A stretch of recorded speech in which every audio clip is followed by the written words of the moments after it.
જેના હૃદયમાં ભગવાન મહાદેવની ભક્તિ રાજ કરે છે તેનો જન્મ લેવો સફળ છે, તેનું જીવન ધન્ય છે.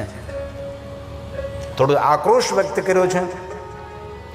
મારા શબ્દો નથી, વ્યાસ ભગવાનના શબ્દો છે. એમાં એમ કહ્યું, સર્વ સાક્ષીરૂપ મહાદેવ. આ સૃષ્ટિના સાક્ષીરૂપ કોણ છે? ભગવાન શિવ છે. જ્યારે વિશ્વની અંદર કોઈ દેવી દેવતાઓનું અસ્તિત્વ નહીં હતું, સૃષ્ટિ સર્જન પહેલા કોણ હતું? ભગવાન શિવ.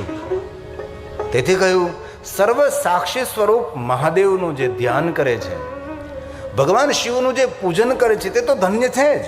પણ એવું કહ્યું, કોણ શિવનું ધ્યાન નથી કરતા, કોણ મહાદેવનું અર્ચન નથી કરતા, કોણ મહાદેવનું પૂજન નથી કરતા? તો કહ્યું, મૂર્ખ કુર્વંતી. જે મૂર્ખ માણસો છે ભગવાન શિવનું ધ્યાન નથી કરતા, મૂર્ખ માણસો ભગવાન શિવનું અર્ચન નથી કરતા, મૂર્ખ માણસો શિવજીનું સ્મરણ નથી કરતા. અને જે કોઈ શિવનું સ્મરણ નથી કરતા તેની કોઈ દી ગતિ નથી થતી, એમની કોઈ દી સદગતિ નથી થતી. આવું ભગવાન વ્યાસે કહ્યું છે કે જે કોઈ, તેથી હું ગર્જના કરીને કહું છું, કોઈ પણ પરંપરામાં આપો, કોઈ પણ વિચારધારામાં આપ સંકળાયેલા હો, કોઈ પણ સંપ્રદાયમાં આપ હો, પણ મૂળમાં ભગવાન શિવ છે એ વસ્તુને યાદ રાખવી જોઈએ. આ શ્લોક ભગવાન વ્યાસજીએ ગાયો છે. ન પશ્યન્તિ મહાદેવં સર્વ સાક્ષિણમીશ્વરં એતદ એવ ન કુર્વન્તિ મૂર્ખઃ શંકર. જે મૂર્ખ લોકો શિવનું પૂજન નથી કરતા તેની કોઈ ગતિ નથી થતી, તેની સદગતિ નથી થતી. આવું ભગવાન વ્યાસજીએ શિવ મહાપડા ગ્રંથના પ્રારંભમાં કહ્યું છે. બહુ સુંદર વાત છે. શિવ પૂજાના તત્પર રહેનારો મનુષ્ય, પરમ શિવ ભક્ત મનુષ્ય, હે મુનિઓ, પોતાના જીવનને સાર્થક કરે છે. અને ભગવાન શિવ સુધી પહોંચવા માટે 3 પરંપરાઓ છે. એક તો ભગવાન મહાદેવના નિરાકાર લિંગ સ્વરૂપની પૂજા, બીજી પરંપરા છે રુદ્ર જાપ, ત્રીજી પરંપરા છે પંચાક્ષર મંત્રનો જાપ. ત્રિપરંપરા દ્વારા મનુષ્ય તાપત્રય હરમ અને મુક્તિને પ્રાપ્ત થાય છે. કેટલી સુંદર વાતો કરી છે. મુક્તિ માટે કોઈ વલખા મારવાની જરૂર પણ નથી ને. જે માણસ મુક્તિની ઈચ્છા ધરાવતો હોય તેના માટે રુદ્ર જાપ કરો, પંચાક્ષર મંત્રનો જાપ કરો, અથવા નિરાકાર ભગવાન મહાદેવના લિંગ સ્વરૂપની પૂજા કરો, અર્ચન કરો. એ જીવાત્મા બિન પ્રયાસ મુક્ત બને છે. આવું ભગવાન મહર્ષિ વેદવ્યાસજી કહે છે. અને શિવ મહાપડા ગ્રંથમાં લૌકિક કથાઓ જો જ નહીં વાત, જે આપણી સાંસારિક કથાઓ છે. હમણાં આમજામાં કથા હતી તો બહુ દ્રષ્ટાંતકમય કથા કહી, ભાવાત્મક કથાઓ, સાંસારિક બધા દ્રષ્ટાંતોથી માણસો રડે, શ્રોતાઓ રડી પડે, ધ્રુસકે રડી પડે. તો શ્રોતાઓ શું કહ્યું ખબર? આમજામાં બહુ સરસ કથા, બહુ સરસ કથા. મેં કહ્યું એ કથા નહીં હતી, કથણી હતી. સાસુઓના દ્રષ્ટાંતો કોઈ કથા છે? બાપ દીકરાના દ્રષ્ટાંતો કોઈ કથા છે? ભાઈ ભાઈના દ્રષ્ટાંતો કોઈ કથા છે? જે લૌકિક વાતો કરી એ કથા છે? હેદુને કથા ન કહેવાય, તેને કથણી કહેવાય. અને લોકોને કથણી વાલી લાગે છે. કથામાં પ્રેમ રાખનારા તો શ્રોતાઓ કોઈ હોય છે, જેને પ્રભુની કથાનું શ્રવણ કરવું હોય છે. લોકોને એવું ગમે છે, લૌકિક વાતો ગમે છે, લોક સાહિત્ય જરૂર છે. મારે તો તમને શિવ મહાપડા ગ્રંથની ગહન વાતો સમજાવવાની છે, સંભળાવવાની છે. એવું મનમાં ધારી નથી આવ્યું કે ગામડાના માણસો છે ન સમજી શકે. ગામડાનો માણસ જે સમજી શકે ને એવું શહેરમાં રહેનારો માણસ પણ સમજી ન શકે. ગામડાના માણસો પાસે કોઠા હોવું જોઈએ છે. ભલે યુનિવર્સિટીમાં ભણ્યો ન હોય, પણ એની કોઠા હોવું જ, એની દીર્ઘ દ્રષ્ટિ, તેની દિવ્ય દ્રષ્ટિ એ અલૌકિક હોય છે. પણ બહુ હૃદયથી પ્રાર્થના, ધ્યાન આપજો. મુક્તિદમ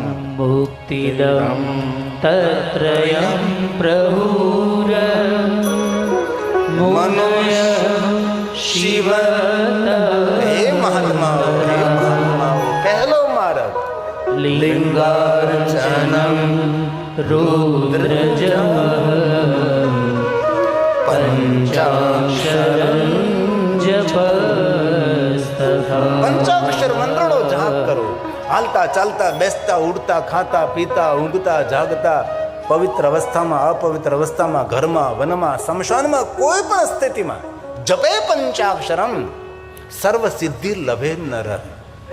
દુનિયાની દરેક સિદ્ધિને પ્રાપ્ત કરવી હોય એમને પંચાક્ષર મંત્રનો જાપ કરો. પણ સિદ્ધિ એટલે શું?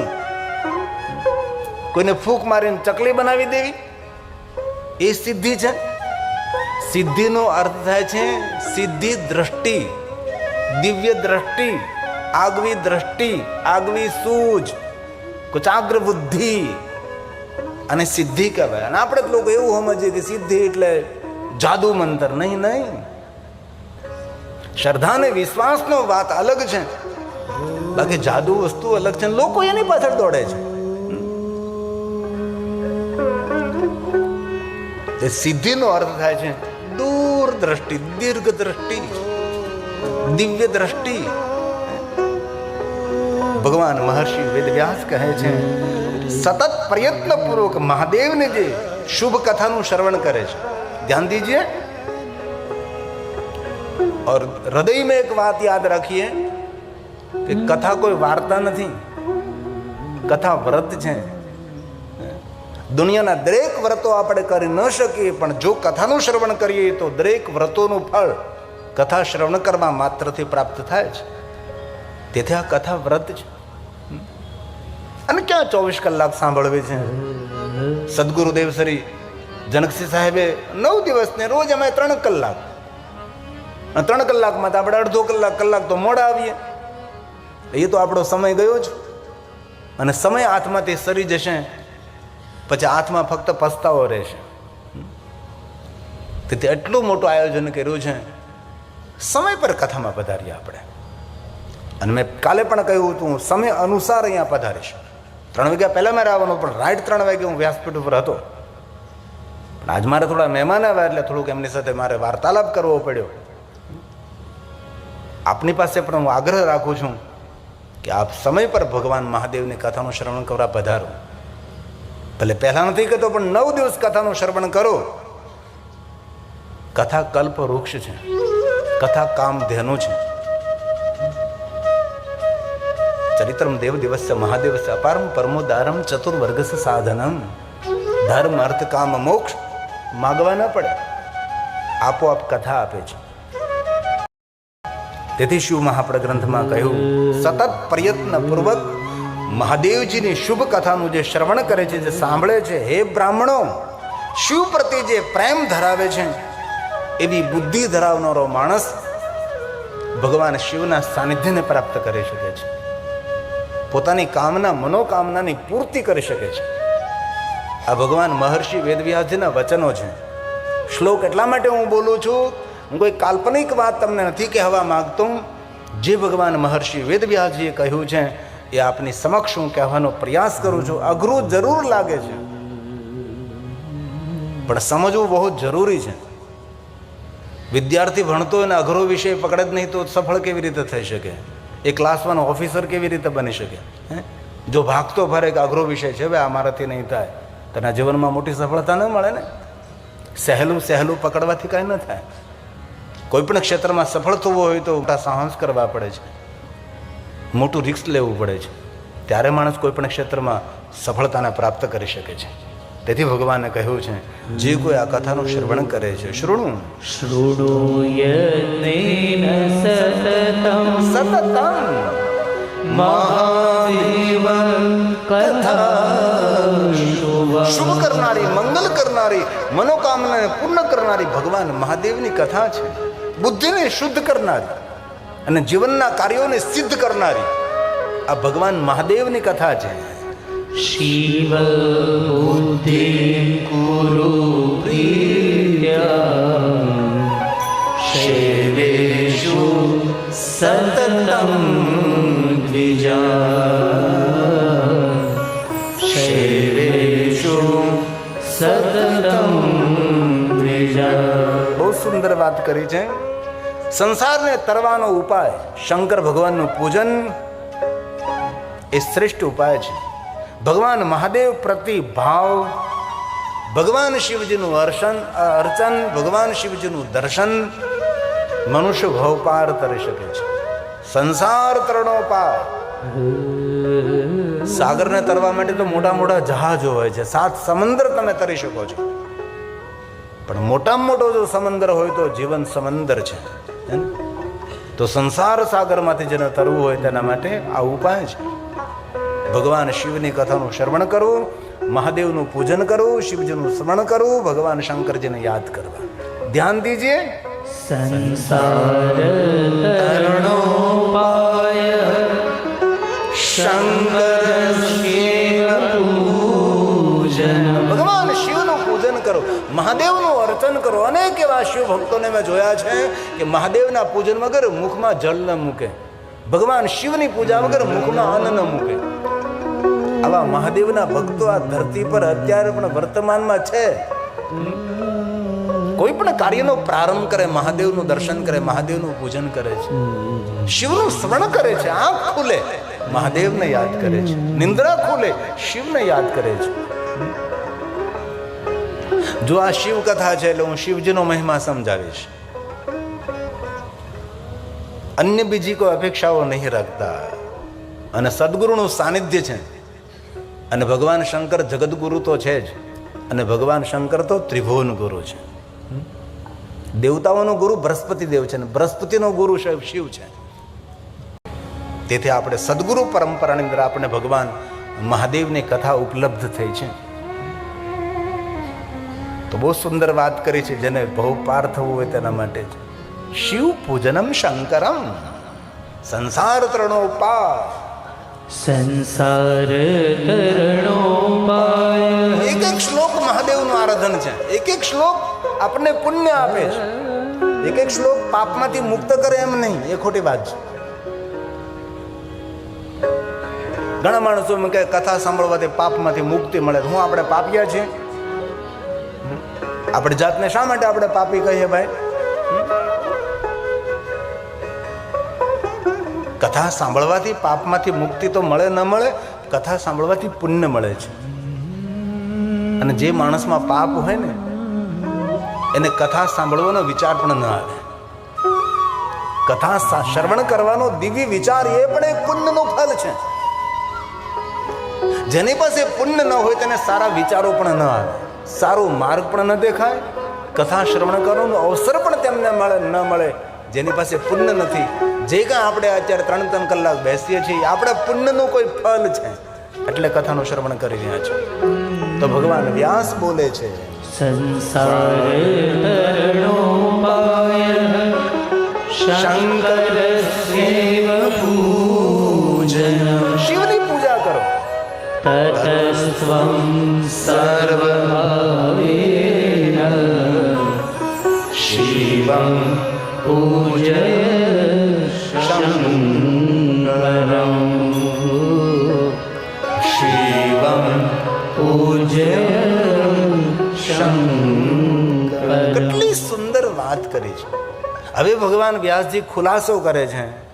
હું બંને માટે કરું છું, કહું છું, નર માટે પણ કહું છું, નારીઓ માટે પણ કહું છું. આ સ્પષ્ટતા કરી છે કે કોઈ એવું નારી એવું ન સમજે કે જે કાંઈ કહેવાય છે એ પુરુષો માટે કહેવાય છે. તેથી ભગવાન વ્યાસે કહ્યું કે જે કાંઈ હું કહી રહ્યો છું એ દરેકે અનુસરણ કરવાનું છે. નરો ભવતુ વા નારી. નર હોય કે નારી હોય સૌને માટે હું કહું છું, કોઈ એક જાતિ માટે નથી કહેતો. આ ભગવાન વ્યાસજીએ સ્પષ્ટતા કરી છે. પુરુષ હોય કે નારી હોય દરેકે ભગવાન મહાદેવજીનું સદાશિવજીનું પૂજન કરવું જોઈએ. જે કોઈ શિવજીનું પૂજન કરે છે એમને ધર્મ, અર્થ, કામ અને મોક્ષની પ્રાપ્તિ થશે, પરમ મુક્તિ તેને ઉપલબ્ધિ થશે. તેથી ભગવાન મહર્ષિ વ્યાસજીએ સ્પષ્ટતા કરી છે. સુનિએ જરા. નરો ભવતુ વા નારી મામભ્યર્ચે સદા શિવં ધર્માર્થં ચ કામં ચ પ્રાપ્ય મુક્તિં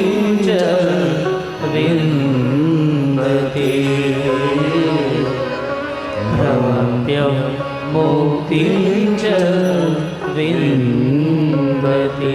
તો આ કથા પ્રયાગ તીર્થની અંદર સૂત પુરાણે ગાય છે. અને પ્રયાગ તીર્થ કોઈ સામાન્ય તીર્થ નથી, દરેક તીર્થોનો રાજા છે અને ચક્રવર્તી રાજા છે. માધવ વેણી, વેણી માધવ જેના સખા છે, જેના મિત્ર છે. પ્રયાગ તીર્થની અદ્ભુત મહિમા છે. ક્યારેક અવસર મળે તો જરૂર પ્રયાગ તીર્થની યાત્રા કરવી જોઈએ.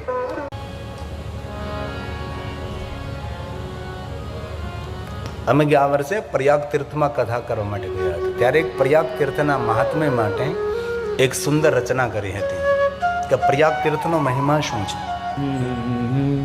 હિન્દીમાં છે, કારણ કે ગુજરાતની અંદર ગુજરાતી ભાષા, ગુજરાત બહાર નીકળો એટલે હિન્દી ભાષા છે.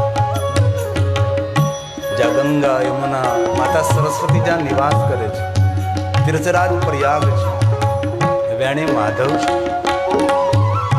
અનેક તીર્થો છે. ભારદ્વાજ ઋષિ જ્યાં ભગવાન રામજીની કથાનું ગાયન થયું, યાજ્ઞવલ્ક મહારાજ, સૂત और शैनक आदि મહાત્માઓની સુંદર કથા ભૂમિ છે. ત્યાં સુતેલા હનુમાન છે, જેનું નામ છે લેટા હુઆ હનુમાન, લેટા હનુમાન, સુતેલા હનુમાન છે.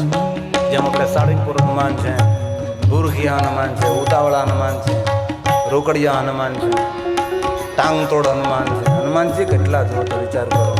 એક ગામ આવા અનેક હનુમાનજીના નામો છે. તો प्रयाग तीर्थ में लेटे हुए हनुमान जी, आ 1 मिनट के लिए प्रयाग तीर्थ को याद करें भाव से और आदर के साथ.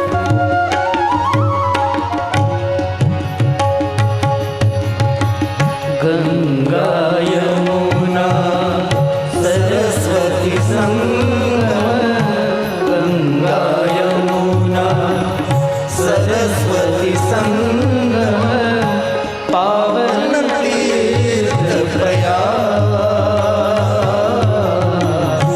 पावन तीर्थ प्रयाग.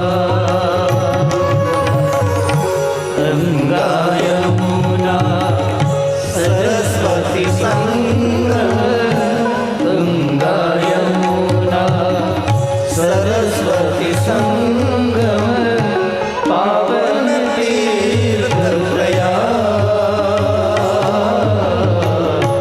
पावन तीर्थ प्रयाग. तीर्थराज की महिमा न्यारी, तीर्थराज की महिमा न्यारी, ब्रह्मलोक का, ब्रह्मलोक का पावन तीर्थ प्रयाग, पावन तीर्थ प्रयाग.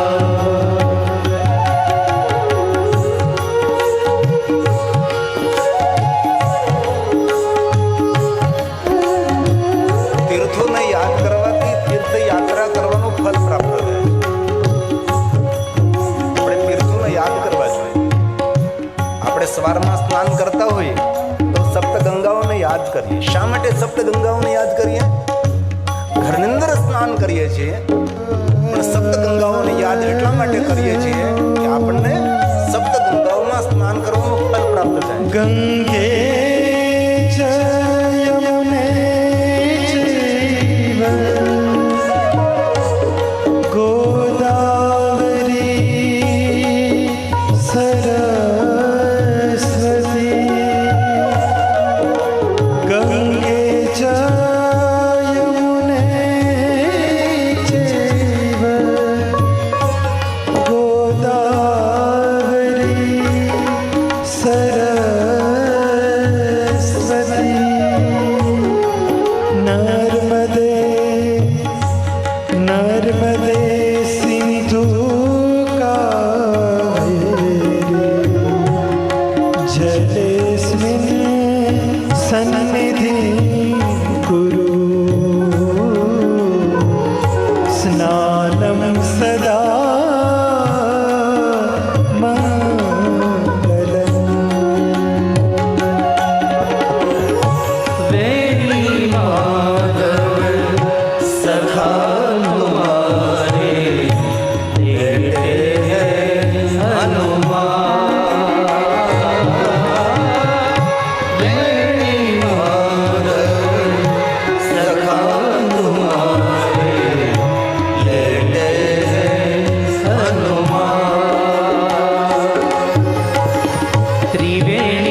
ગણેશની કોઈ યાદ